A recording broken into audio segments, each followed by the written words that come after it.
ஜெபிக்க உட்கார்ந்து இருந்தாலும் ஆண்டவரே அற்புதங்களை செய்ய ஆசீர்வதிங்க சொல்றதுக்கு இல்ல. ஸ்தோத்திரம் எல்லாம் வாயில வராது.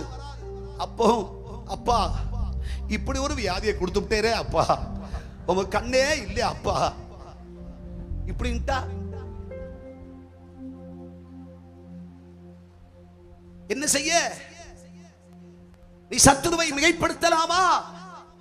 சத்துரு உனக்கு முன்னே ஒன்றுமில்லாதிருக்கிறான் என்று நீ விசுவாசி. யாரா இருக்கட்டும், எப்படியா இருக்கட்டும், எவ்வளவு சக்திமானா இருந்துட்டு போட்டும், எவ்வளவு பெரிய கோலியாத்தா இருந்தாலும் சரி, நான் தாவீதையா கர்த்தர் என் கூடயே இருக்கா, நான் கலங்கவே மாட்டேன், கர்த்தரின் பட்சத்தில் இருக்கிறார். எனக்கு என் கையில ஈட்டியும் இல்லை, பட்டயமும் இல்லை, எனக்கு பலமும் இல்லை, பணமும் இல்லை, பொருளும் இல்லை, கேடயமும் இல்லை, கவசமும்